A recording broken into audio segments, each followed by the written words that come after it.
used to play games with my kids. I used to spike the football in the end zone every time I get a touchdown. Yeah. Welcome to episode 79 of Farm to Market. This is the show where participants only get 5 minutes to state their opinions, and the person with the most time at the end wins, but there are no prizes. Today we are talking about actual malice, AI safety, if AI will replace artists, Iliad Kipchoge, and young adults overwhelmed by financial stress. Dominion makes voting machines, and some Fox News hosts and their guests repeatedly made claims that Dominion's machines were rigged and tipped the election in favor of Joe Biden. Dominion says the claims are false and that Fox News knew as much when it broadcast them. 2 years ago, Dominion sued the cable network for $1.6 billion in damages. Fox says it reported the claims because they were newsworthy and called the suit a, quote, political charade that would undermine the freedom of the press. In order for Dominion to win the case against Fox News, it needs to prove that Fox News knew the information was false, or if there was clear, reckless disregard for the truth, or what is called actual malice under defamation law. Some argue that because the actual malice is so hard to prove, the definition should be loosened. What do you think? So I'll start with a quote from George Costanza. It isn't a lie if you believe it. So if these news hosts actually believe that it was, fraudulent election and all that other stuff, regardless of whether or not it actually was, they're not lying if they believe it. So, no, in general, I don't think that it should be easier to sue people for actual malice, regardless of this case or most others. Civil suits are kind of the thing that I hate the most about the court system. To me, it's like, hey, is there any actual evidence that you commit a crime? No. Well, let's go emotionally manipulate a jury into paying me millions. So that in a lot of cases, I think it should actually be more difficult to file a civil suit against individuals and companies, especially if there's just a complete lack of evidence of everything. If there's actually evidence that that Fox News knew for sure that the claims they were making were false and they were doing it deliberately, then I have no problem with Dominion suing the company into the ground. That said, what happened in this case happens in a lot of cases where apparently Fox feared a jury decision for $1.6 billion, decided to cut their losses and settle. Companies and individuals do this all the time, just pay out the people who are suing them to get them to go away. I don't particularly care for that system. I think the lack of evidence in many of these settlements is ridiculous, but no, I don't. So in general, no, I don't think it should be made easier to sue. I think George Costanza probably lacks a large degree of epistemic responsibility when it comes to his beliefs. But I guess this question it changes slightly because just this morning, Dominion and Fox, they reach a settlement where I guess Fox is going to pay Dominion, what is it, $787 million? Yes. So we're not going to see a trial. We're not going to know if a judge or a jury would rule on whether Fox was committing malice in its reporting. However, the settlement does say a lot about Fox's true position on the matter, and it's really a good case in point that the definition of malice probably doesn't need to be loosened. This story kind of reminds me of the story of King Solomon. Remember where you have the two mothers and they both claim that a single infant is their own. So they go to King Solomon and he rules that he'll just cut the baby in two and give each mother half. The false mother obviously accepts this, and the true mother begs the king not to do that and just give the baby to the other mother. And it turns out that that called the bluff of the false mother, and the true mother was revealed. Now, if Fox truly had the upper hand in this case, they would probably be eager to go to trial because A, it would prove that Dominion carried out election fraud, and B, it would make great news, and success in the court would be a huge shot in the arm for Fox. Since they're not willing to play ball, then they probably didn't have a strong case and bat out before entering the arena. And I think a lot of times this is where it just works itself out and the truth becomes revealed. So I don't think we need to loosen the definition of malice in this case. I disagree with Drew. I don't think that there's any evidence that Fox did anything wrong based primarily on their willingness to settle. Is that large Fortune 500 companies routinely are sued by different agencies, and it's just smarter financially to settle than it is to drag it out in court. And in the case of Dominion, with the current administration, I think that they're going to get lots and lots of free publicity from the White House on this particular case. That Fox News' attorneys basically say, look, even if we go to trial, you're going to have to appeal twice. It's going to get up to the Supreme Court. In the meantime, you're going to pay hundreds of millions of dollars in attorney fees, and even if you break at a stalemate, you're going to lose financially. So I don't think we need to make it any easier for people to sue. This problem seems to be going away. So the answer to the question is that we don't need to make it any easier to sue. I think the standard for actual malice is just fine, because Dominion obviously believed enough that whatever Fox News was saying was so inaccurate that they're willing to spend millions of dollars to try and sue Fox News, because this isn't cheap for Dominion either. And because actual malice is so hard to prove, Dominion's got its work cut out for us. Is going to have to pay its attorneys a lot of money to prove that they were actually right. So they must have had a strong case against Fox News to go after them and say, like, we're going to drag this out, and we're going to prove that there's nothing wrong with our voting systems. So I think the definition of actual malice is just fine. And I think in this case, the system worked. Is that Dominion felt uncomfortable with what was said about it. They thought obviously strongly enough that they could prove that Fox had nothing, and that their voting machines were just fine. And I think they saved their credibility by basically settling with Fox News. There's other instances where people sue companies and the companies have just settled, and I certainly don't agree with that. But in this case, I don't know. I didn't see any real good evidence from Fox that Dominion was doing anything wrong. All right, let's see. So during an interview with Elon Musk, he advocated for artificial intelligence safety during his interview with Tucker Carlson last week. The danger of artificial intelligence is a common theme in science fiction because it allows authors and filmmakers to explore ethical and societal questions that arise when humans develop entities that can rival or surpass their own intelligence. There are various reasons why this keeps popping up. The biggest one is probably loss of control. Human beings fear the idea of losing control over the AI they create, which makes it a common theme for science fiction. The fear often manifests itself in movies like Terminator, where AI becomes so intelligent that it sees humanity as a threat to its survival and wages war against the humans. Do you think scientists should pause the development of AI to establish safety guidelines? Well, I'll start off with another quote. This one's from Jurassic Park. It says, your scientists were so preoccupied with whether or not they could, they didn't stop to think if they should. I think that largely applies when we're talking about specific types of artificial intelligence. But in general, the kind of AI, quote unquote, that we're dealing with right now are just highly sophisticated chatbots and software that renders interesting art, artwork or 3D models, that kind of thing. As far as actually replicating like a human mind in a machine, maybe there are some secret government labs working on this, but it doesn't sound like they're very close to doing something along those lines. In general, whether or not we should slow down, to me sounds kind of like a prisoner's dilemma. The more one country or one company slows down their research, the more incentive others have to race ahead with the technology. So even if they should slow down the development of like ChatGPT or other popular AIs these days, I don't think it's going to happen.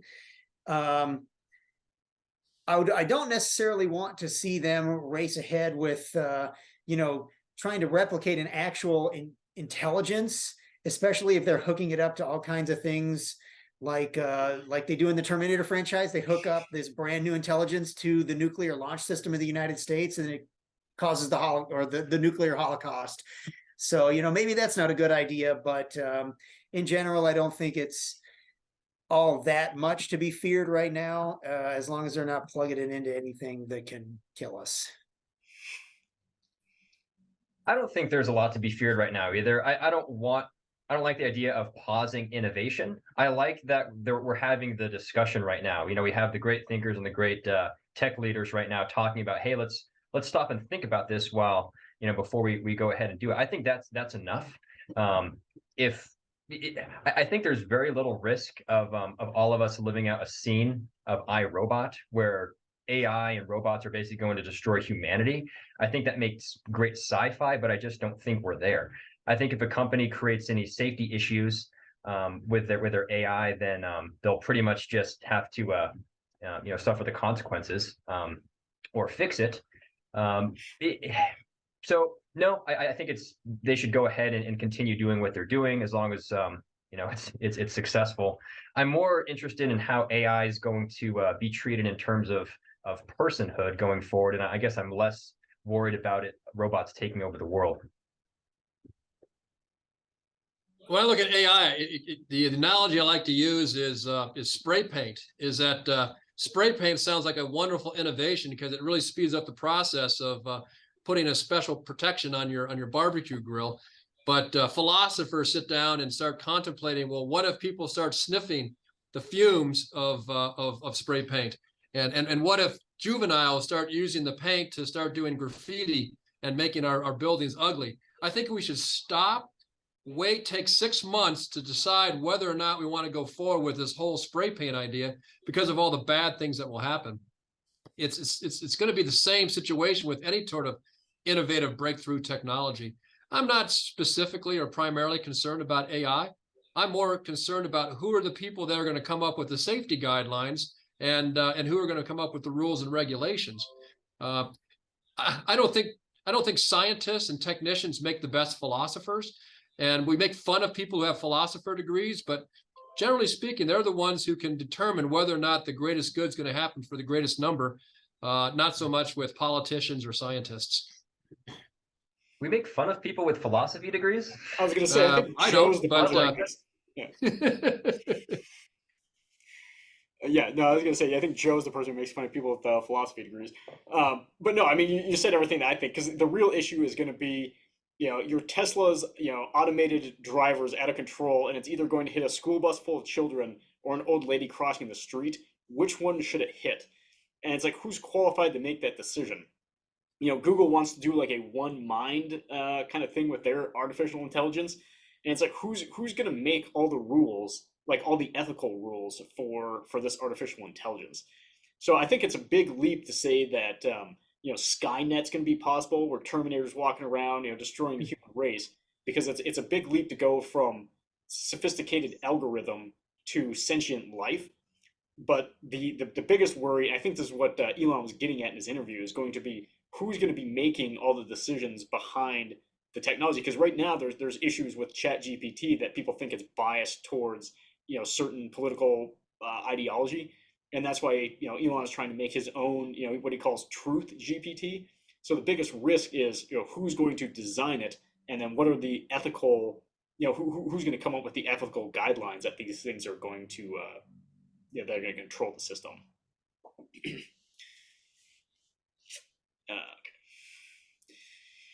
Okay, so while we're talking about AI, so AI has been accused of it's been threatened that AI is going to steal a lot of jobs, and so in the art generation, is that AI makes a lot of art.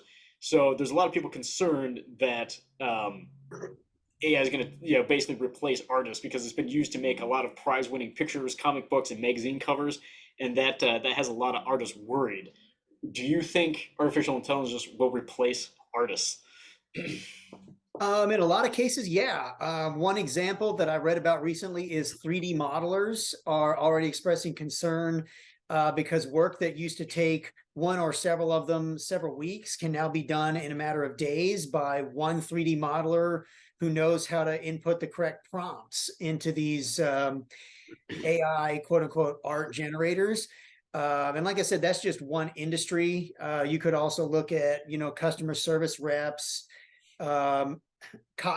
advertisement copywriters, that kind of thing. So yeah, I think the artistic industries will be disrupted by AI.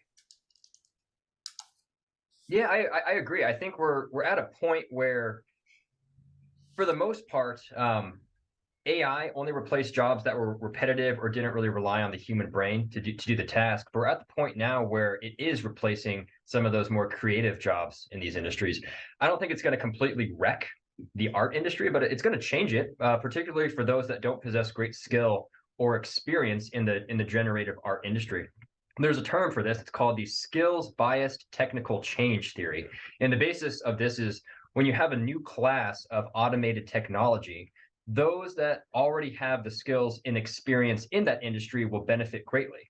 It'll make their jobs easier. It'll allow them to be more productive at work and produce more at the same or higher quality. However, the less skilled amateur workers are going to be eliminated. I think the new generative AI will assist and open new opportunities for creative artists. But for those that are on, I guess, below the watermark are going to have to change things up a bit. If you're a artist who is 10th percentile of your craft and industry, you probably have zero to worry about. But if you're the other 90% who basically just does commercial art, I think you have a lot to be concerned about. It's kind of like the cell phone camera and the wedding photographer. When you needed a $2,000 camera to take pictures at a wedding, and in order to make a living, but now you can take similar quality photographs with a cell phone. The numbers of people unwilling to pay a wedding photographer $2,000 to do a wedding drops dramatically. It's going to be the same with art. Is that if it's just commercial art, it's going to cut the margins of people who are marginal performers.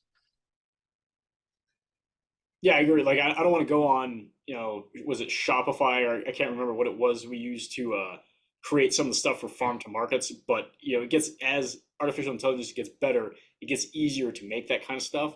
But like art that you would go look at in like an art gallery, I mean, they're not going to, if anything, that kind of art's going to be more in demand, because I don't want to see art that a computer can come up with. I would like to see what is the full extent of human potential. And it's kind of the same thing in baseball.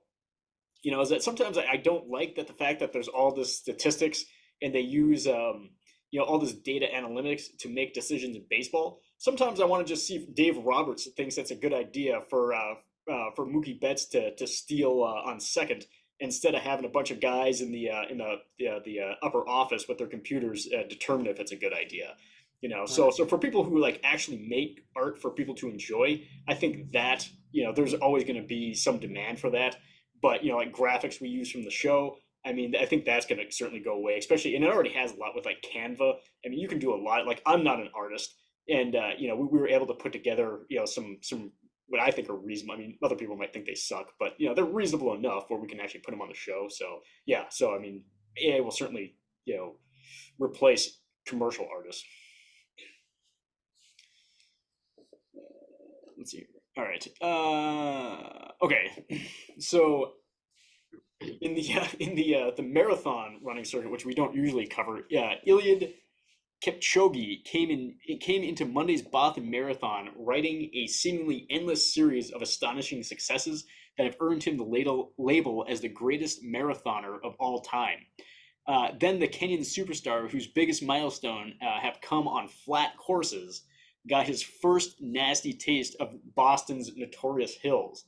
Kipchoge was leading the pack and looked to be in control until about the mile 19 mark, when in rapid succession he missed taking a water bottle, fell off the lead, and even briefly stopped for a spell as he faltered in the course's brutal Newton hills.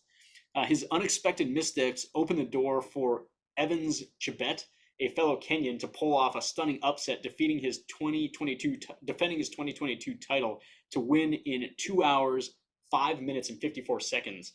Kipchoge, attempting to win his fifth different major marathon, fated to finish sixth with a time of 2 hours, 9 minutes, and 23 seconds. Do you think the hills were actually Kipchoge's problem? Well, probably a combination of that and the lack of water. I mean, I can't imagine that would be fun being dehydrated doing that much work. So I'll say both. I think people are focusing on the fact that he missed a bottle and that Boston is a hilly course. People miss bottles all the time, and people run insanely fast times on Boston. Boston is the hilliest of the 6 major city marathons, of which Eliud Kipchoge's won 4. I think that the fact of the matter is he's 38 years old. He's been on the top of the world for a long time. He has a background in track, has gold medals, world champion, world record holder. He's entitled to his bad day. And the fact of the matter is, Evans Chabot, he is a phenomenal runner himself. He had a good day. Eliud Kipchoge had a marginally okay day, and that's all I think happened. I think it's in our nature to try to find patterns in performances, and when we're expecting the runners to run fast races and then they don't, we start looking for deviations from the pattern. So we start looking at Boston and we say, well, it's a hilly course, or we take a look that he missed the bottle grab. But I think there's just, to what Drew's point is he's 38 years old. He might have had a cold that day. There could have been a variety of different reasons on that particular moment. But 4 minutes, I mean, 2:09 is an insane time, even if 2:05 is an even more insane time. I think there's more factors than just the hills. Yeah, he had a bad day. And sometimes you're not going to be the best every single day. I don't think this is the first time. I don't know, maybe it is. I don't know. I don't follow marathon running that often, but I'm sure he's lost a race or came in second, at some point before. I mean, he's an incredibly good runner, but at some point you are going to get old, and yeah, you probably had a bad day. Maybe you didn't eat enough, maybe it was hotter than you expected, or maybe you just got tired. I don't know. You're not going to win all of them, and things happen, but I don't think it's that that stunning of an upset. And 4 minutes. I don't know. That's not even like a terrible. I mean, that's a pretty good time. So, but yeah, I think Evans did a good job too. But I don't think it was just the hills. Yeah, I feel bad for Evans Chabot because 2:05 on that course is insane. He had a great day. He deserves all the credit. Yeah. Yeah, it kind of sucks for Evan, but all right. So many young adults overwhelmed by financial stress cope by ignoring the problem. Good plan.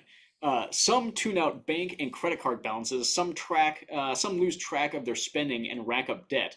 Average credit card debt rose by 29% to $5,800 in March from a year earlier for millennials, and increased 40% to $2,800 for Gen Z. That's from Credit Karma. Younger people were also more likely to have paid late fees or taken advances from their credit cards. A survey from NerdWallet found, that was from surveys. So younger people are also more likely to have to pay late fees or take advances from their credit card. That's from NerdWallet. Psychologists call these behaviors financial avoidance and say is a typical habit among younger people in any era. The article recommends using a financial buddy or someone that is not a romantic partner or not a romantic partner or somebody that you're friends with, but somebody that you can trust to go through your finances and help you. Do you agree with the article's recommendations? I mean, that just sounds like another way of saying go talk to a financial professional. So, I suppose the answer is yes. If you're not talking to a financial professional, other people helping keep each other accountable financially is not a bad thing. So, I guess I agree. It's kind of strange, but I suppose if it works, more power to you. People have workout partners, people have accountability partners, life coaches, things like that. If it keeps you on track with your finances, keeps you from going into debt and spending frivolously, go for it. I guess that's all I'll say. I think Gen Z is getting an unfair rap in the article. It's that every generation since the beginning of time has struggled with money. Proverbs 22:7, penned about 3,000 years ago, says the borrower is slave to the lender. And Moliere, the French playwright in the 17th century, said, debts are like children, begot with pleasure, but brought forth in pain. When I got into business 30 years ago, I was teaching classes telling people the same thing. talk to other people about your finance and hold each other accountable, and you'll have better outcomes. So yeah, I agree. Yeah, I agree too. I think this is probably why AI is not going to remove a ton of jobs right away, because there's and not everything's cut and dry. If the artificial intelligence is like, hey, you should stop spending money, most people will ignore it. So I agree with the article, absolutely. All right, that's it for episode 79 of Farm to Markets. Let's see here. Joe is clearly the winner again today, so congratulations. Yeah, you get. If you win 4 times in a row, can you just retire the trophy? No, There's you no didn't win trophy. 4 You don't times get in a row. anything. I won. I won one in there. Yeah. We'll have to go back and keep count who's winning all these, but I think we need to take a poll too, because maybe we should weight it in terms if you say anything interesting or not. yeah. I think I'm experiencing age discrimination. I'm feeling discrimination from this group. All right. We'll see you next week.